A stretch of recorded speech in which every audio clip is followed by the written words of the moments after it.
Merhaba Kürt genci. Bugünkü konumuz sensin. Kürt gencine eleştiri.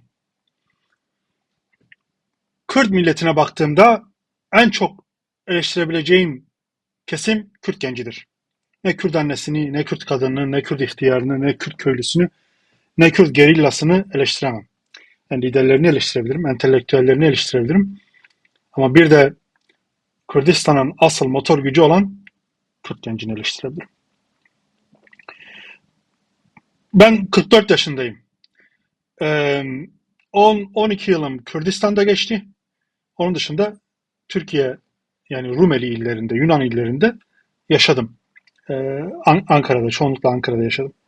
Hem Kürdistan'daki gençleri biliyorum, hem de Ankara veya İstanbul'daki gençleri biliyorum. Yani nasıl bir hayat sürdüklerini, idealleri nelerdir, günlük yaşamları nelerdir, kendilerini nasıl var edebiliyorlar, geleceğe dair tahayyülleri nelerdir? Bunları az çok bildiğimi biliyorum. Hem kendilerinin öznel seviyesinde biliyorum, hem de Kürdistan mücadelesine dair perspektifleriyle beraber biliyorum. Dolayısıyla onlar hakkında konuşabileceğimi düşünüyorum. Eleştirilerimi iletebileceğimi düşünüyorum. Kürt gencine eleştiride bulunduğumda aslında çoğunlukla aynı zamanda Kürt kişiliğine de ezikleştirilmiş, aşağılıklaştırılmış, zavallılaştırılmış Kürt kişiliği hakkında da konuşmuş olacağım. Evet, hadi başlayalım. İzninizle bazen çay içeceğim. Kürt gencine eleştiri. Kürt genci kendini tanımıyor. Hangi tarihsel süreçlerin toplumu olduğunu bilmiyor. Kendisini diğer milletler nazarında nasıl konumlandıracak? Kürdistan toplumu içerisinde ne şekilde konumlandıracağını da bilmiyor. Şaşılacak seviyede değil mi? Bir hareket çıkmış 40 yıldır ben kendimi Kürdistan genci üzerine kendimi var ediyorum diyor. Varlığımız, yokluğumuz, gelişimimiz Kürt genci üzerinedir diyor. Biz onlardan çok şey bekliyoruz. Beklentisi içerisine giriyoruz. Ama ben Kürt gencine baktığımda hali içler acısıdır. Yani birkaç laf var, hakaret olacak, söylemek istemiyorum. Yani o kadar sefil ve tanınmaz bir durumdadır ki onlara Kürt genci demeye bin şahit gerekir. Yani kendilerini o kadar zavallaştırıyorlar ki, günlük yaşamlarını o kadar ucube bir şekilde yaşıyorlar ki, e, yani bin tanesini yan yana getirsen e, e, üç işi yapamayacak seviyedeler. Yani maalesef bu eleştiri yapmak zorundayım. Birazdan detayları söyleyeceğim. Bu neyden geliyor? Kendini tanımamasından geliyor. Nasıl yan yana geleceğini bilmemesinden geliyor. Koskocaman bir nüfus var. Türkiye, Kuzey Kürdistan için söyleyeceğim. Diğer Kürdistan parçalarını şimdilik es geçiyorum. Kuzey Kürdistan özelinde kendini bildiğini zanneden, Kürt olduğunu bildiğini zanneden en az 10-15 milyon Kürt var. Kürt genci var. Kürt nüfusu 20 milyondur diyelim. Yarısı gençtir diyelim. 30 milyondur diyelim. Yarısı gençtir diyelim. 10-15 milyon Kürdistan genci var. Ama bunlara senin Kürt olmayla ilişkin nedir diye sorduğunda hiçbir şey anlatamazlar.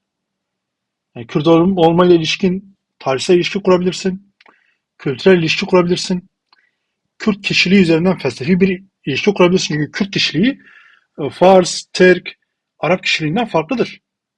Yani değerler babında farklıdır, yaşayış şeklinde farklıdır. Şimdi bunları sorduğunda Kürt genci bunlara artık aklı selim bir cevap veremiyor. Asimilasyonun o kadar cenderesine girmiş ki kendini tanıma dediğinde tarihsel kimliğiyle buluşturamıyor kendini. Ben tarihsel kimliğiyle buluşturayım Kürt gencini. Ben olsam Kürt gencini nasıl tanımlarım? Ben bu coğrafyada yaşayan büyük dört milletten, başka milletler de vardır. Büyük dört milletten birinin ferdiyim. Arap, Türk, Faris, Kürt milleti, dört tane büyük millet var. Biri benim. Diğerleri hepsi bu coğrafyaya yabancıdır. Ben bu coğrafyanın asli unsuruyum. Bu coğrafyada ne yaratılmışsa ben yaratmışım, diğerleri yemiş. Yaratmamışlar, talan etmişler. Ya da kültürümüzü çalmışlar. Bu coğrafyada kültürü koruma adına, değerleri koruma adına ne kadar savaşması gerekmişse ben savaşmışım, diğerleri yan gelip yatmış. Sonradan beni gelip arkamdan hançerlemişler. Bu coğrafyada dini değerler adına ne kadar değer yaratılmışsa ben yaratmışım. Diğerleri yaratmamış. Bu coğrafyada yani din benim konum değildir ama söylemem gerekiyor. Ne kadar peygamber savunulması gerekiyorsa ben savunmuşum, diğerleri savunmamış. Bu coğrafyada üretim babında, kültürel miras babında ne kadar değer yaratılması gerekmişse ben yaratmışım, diğerleri yaratmamış. Bu coğrafyada insanlık değerini yükseltme babında ne kadar değer savunulması gerekiyorsa ben savunmuşum, diğerleri savunmamış. Ben kendimi böyle tanımlarım. Bir Kürt bireyi kendini nasıl tanımlaması gerekir derse ben böyle tanımlarım. Daha da detaylara girebilirim. Diğerlerine farkımı söyledim. Kürt genci nasıl kendini tanımlıyor? İşte solcuyum, sağcıyım, şuyum buyum, Adorno okuyorum, Marx okuyorum ya da birkaç dini kelam var onları okuyorum. Kürt genci şu an kendini böyle tanımlıyor. Kendini bu şekilde tanımlama zavallı bir şekilde tanımlamadır. Sen şöyle bir metaforda bulunacağım. Kürt milleti 10 bin yıldır asalet ağacını sırtına yaslamış taşıyor. O asalet ağacının köklerini, yapraklarını ve dallarını etrafına yayıyor. Metaforik olarak söylüyor. Kürt milleti, Mezopotamya milleti. Buna Keldaniler, Asuriler, Süryaniler, Nasturiler, Ermeniler, Kürtler, Ezidiler hepsini katın. 10 bin yıldır asalet ağacını sırtına taşımış ve bu asalet ağacının yere düşmemesi için sırtında taşıyor ve etrafına yayıyor. 10 bin yılda buraya getirmişiz ama Kürt genci bu asalet ağacına artık yüzüne bakmıyor. Kendini garip şekilde tanımlıyor. Solculukla tanımlıyor. Devletin olduğunda solcu olabilirsin. Devletin yoksa sen solcu olamazsın. Eğer devletin yoksa sen ancak vatansever olabilirsin. Vatanperver olabilirsin. Netvperver olabilirsin. Niştimanperver olabilirsin. Bir Kürt genci çıkıp da ben işte Marx okuyorum, işte ben Marksistim, anarşistim, sosyalistim, şudur budur söylüyorsa o hiçbir şey değildir. Asaletinden vazgeçmiş biridir. Geçmişiyle köklerini koparmış ya da o kökleri koparmak için bir bahane arıyor demektir. Başka coğrafyalarda bunu yapabilirsiniz.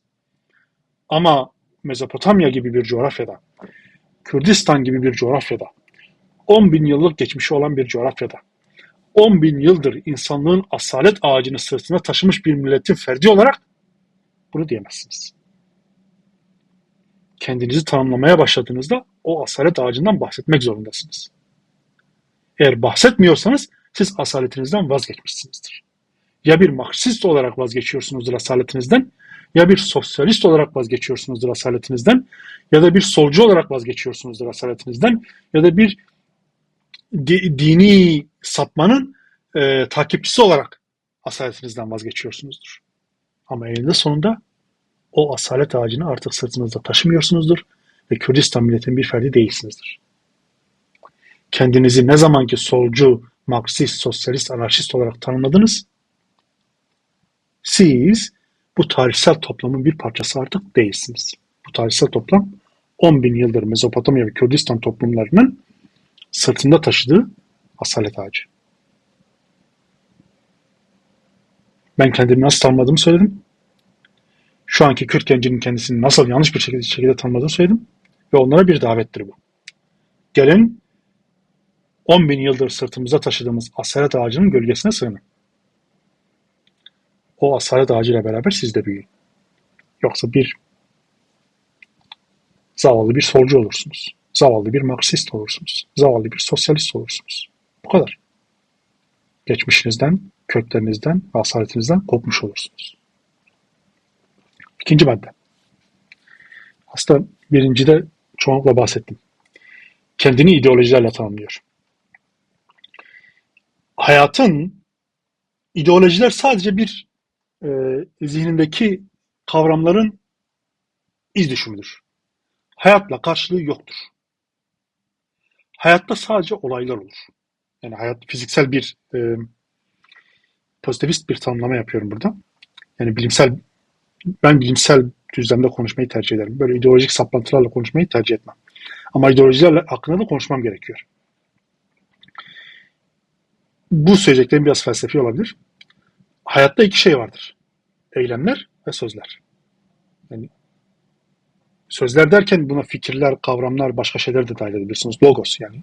Felsefecilerin söylediği logostan bahsediyorum. Her şey hakkında konuşabileceğiniz sözler. Hayatın çoğunluğu eylemlerden mi oluşur, sözlerden mi oluşur? Hayatın çoğunluğu eylemlerden oluşur, olaylardan oluşur. Anlam her zaman olaylar arasındadır. Hayatın kendi içerisinde var olur. Biz bu anlamı olaylar arasından alır, zihnimizdeki o kavramlar dünyasında, kategoriler dünyasında bir şekil veririz. İster oradan ideolojiler üretirsin, ister oradan yani konseptler üretirsin, fikirler üretirsin, yeni iddialar, hipotezler üretirsin. Bunların hepsi söze dahildir. Ama anlam sözün içinde değildir. Bunu bilin. Anlam eylemlerin içindedir. Yapma halindedir. Yapma halinde olmanız gerekiyor. İdeolojik saplantılar halindeyseniz siz yaşamıyorsunuzdur. Sadece eylediğinizde yaşıyorsunuzdur. Diğeri sizin zihninizde oluyordur. Bu fikri, felsefi paragrafı burada kapatıyorum. Şimdi Kürdistan gencine eleştirimi söyleyeceğim. Kürdistan genci zihninde yaşıyor, hayatın içinde yaşamıyor. Zihninde de o ideolojik saplantılarla yaşıyor. Siz bir Kürt insanı olarak, Kürdistan genci olarak var olmak istiyorsanız hayatın içinde olmanız gerekiyor. Hayatın içinde de sadece eylemlerle var olabilirsiniz. Kafanızda ne düşündüğünüz bizi ilgilendirmiyor. İngilizce yani yabancılar şöyle der. Execution yani fikirler mi execution yani eyleme mi fikirler mi? %99 eylemedir. %99 eylemedir. %1-2 fikirdir. Hayat budur. Ama bu ideoloji sapkınlığı hayatı %99 ideolojilere yaslıyor. O fikirlere, sözlere, kavramsal ilişkilere şey ediyor. Hayatın kendisini kaçırıyor. Benim fikirsel dünyam zengindir. Yani birçok şey ifade edebilirim. Ama ben kendimi onlarla tanımlamam. Ben kendimi eylemlerimle tanımlarım. Başarabildiğim kadar ben varım. Eyleyebildiğim kadar ben varım. Diğeri benim zihinsel zevklerimdir. Zihnimde olan zevk çarpışmalarıdır. İster bu zevk çarpışmalarınız ideolojik olsun, ister dini olsun.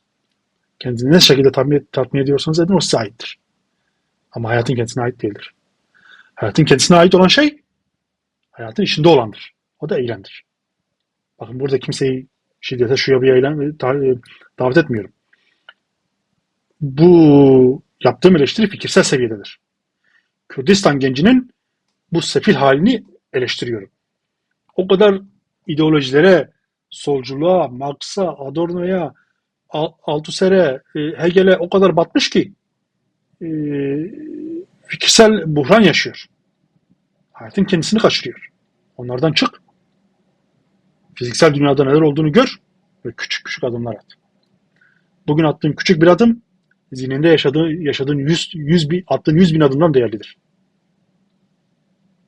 Hayatta attığın küçük bir adım zihninde attığın 100 bin adımdan değerlidir. Evinde tek başına boş boş o solcu şeyleri düşüneceğine git dışarıda 2 adım volta at. O daha değerlidir. Hapise girmiş bir insanın attığı volta senin zihnindeki o fikirsel buhranlardan daha değerlidir. Çünkü o hayatın içindedir. Hapiste olsa bile hayatın içindedir. Sen hayatta olduğun halde zihinsel bunalımlar yaşıyorsun. Onlardan çık ve hayatı yaşa. 3. madde. Özgüvensiz ve gücünün farkında değil. Yeryüzünde gücünün farkında olmayan en büyük kitlesel gençlik Kürt gençliğidir. 10 tane Kürt genci yan yana gelse dünyalar yaratabilir ama o kadar zayıf haldedir ki, o kadar özgüvensiz haldedir ki hem yan yana gelebiliyor hem de o tek başına kalsa bile büyük bir enerji yaratamıyor. Halbuki bir insan 2024 yılında, belki 20 yıl önce mümkün değildi, 2024 yılında ne olmak isterse bugün olabilir. Yani ayıptır, kusura bakmayın, bunu söylemek zorundayım. Ben kendimden örnek vereyim. Ben hiçbir şey değildim. Kimse bana 2 gram da yardım etmemiş hayatta. Kimse bana 2 kuruş para da vermemiş. Kimse bana 2 kuruş para bile vermemiş. Ben üniversiteye kazanmak istediğimde dershaneler bana bedavadan para veriyordu. Gel bizim dershanemize gir, al sana para, senin derece yapacağınızı biliyoruz diyorlardı. Nasıl bu hale geldim ben? Nasıl bu hale geldiğimi söyleyeyim. Bir, kendime güvendim. İki, sadece eğledim. Harekete geçtim. Yani kendimi çekişle şekil verdim kendime. Kendime çekişle şekil verdim. Sıradan bir taştım. Onun da farkındaydım. Kendime çekişle şekil verdikçe insanlar beni davet etti. Ben o kadar zeki bir insan değilim. Ama ben inatçı bir insanım. Ben vazgeçmem. Pes etmiyorum. Bu pes etmeme duygusu, iddia ediyorum, her insanda var. Her insan aynı zeka seviyesinde olmayabilir. Ama herkes inatçıdır hayatta. Şu an yaşayabiliyorsanız hayatta yaşamaya dair inadınız olduğu için yaşıyorsunuz. Herkes inatçıdır. Dolayısıyla özgüveniniz yoksa hayata tutunun. O inadınızı yaşartın. Nereye koşacaksanız şimdiden koşun. Sonra da gelin Kürt gençleriyle buluşun. Zavallı gibi yaşamayın. 4. madde geçiyorum. Eğitimine önem vermiyor. 5. madde.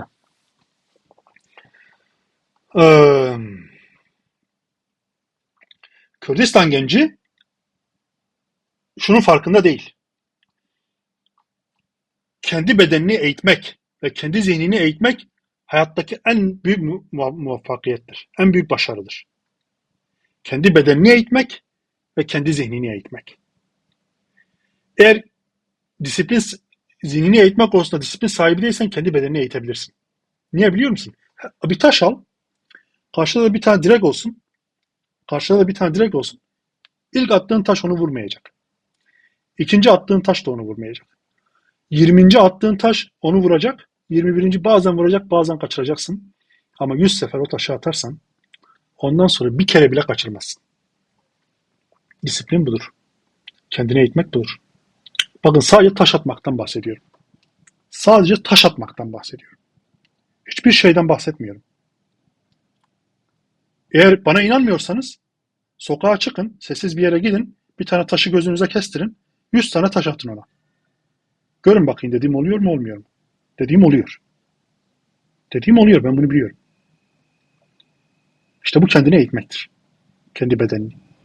Kendi bedenini nasıl eğitiyorsan kendi zihnini de öyle eğiteceksin. Birincisinde yanılgılara düşebilirsin. Zihnin yanılabilir.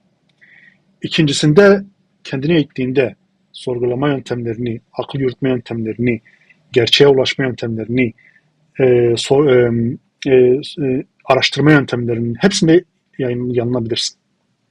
Ama bugünün dünyasında 2024 yılında bu yöntemlerin her biri bir kitabın bir sayfasında yazıyor. O kitabı bul, oku, bir kere yetmiyorsa ikinci kere oku, bir kere yetmiyorsa üçüncü kere oku. Ama eninde sonunda bazı okumalardan sonra zihninin nasıl eğitileceğini anlayacaksın. Bedenini nasıl eğiteceğini söyledim. Taş metaforunda söylediğim gibi. Zihnini nasıl eğiteceğini de söyledim. Eğer bu ikisini yaparsan, ey Kürt genci, ve senin gibi de 5.000, 10.000, 100.000 insan kendi bedenini ve zihnini eğitirse, Kürdistan'ın özgürlüğü 6 aydır. Taş çatlasa 1 yıldır. O 100.000 insan, 100.000 eğitimli, akıllı, zeki, disiplinli insan Kürdistan'ı 1 yıl içinde özgürleştirir. Bu kadar büyük bir enerjidir. Bu kadar büyük bir enerjidir. Bir şey daha söyleyeyim. Sadece eğitimli insanlar yan yana gelebilir. Eğitimli insanlar yan yana gelme becerisini gösterebilir. Eğitimsiz insanlar yan yana gelemez. Bunu bir ordunun marş yaptığında görebilirsiniz. Eğitildiğinizde hepiniz aynı adımlara atmaya başlarsınız senkronize bir şekilde. Eğitim sizseniz hepiniz rastgele elinizi kolunuzu ayağınızı sallarsınız. Sadece eğitimli insanlar birbiriyle senkronize olabilir. Bugün Kürdistan milletinin yan yana gelmemesinin en büyük sebebi de budur. Eğitimsiz olmasın, disiplinsiz olmasın. Entelektüellerin de bunda, akılmedilerin de etkisi vardı. Ama bugünkü konumuz Kürt gencidir. Kendi bedeninize eğittiğinizde, zihninize eğittiğinizde göreceksiniz yan yana gelmek çok basit. Sanki 100 yıldır birbirinizi tanıyormuşsunuz gibi olacak. 100 yıldır birbirinizi tanıyormuşsunuz gibi olacak. Eğer kendi bedenini eğitirsen. Yan yana gelmek bu kadar kolay olacak. Aslında altıdan da konuşmuş oldum. Boş gündemleri geçiyorum. Çok değerli bir şey değil. Evet, Kürt genci için eleştirilerimi dile getirdim. Diyeceklerim bu kadar. Hepinizin gözlerinden öperim. Böcek Kurdistan.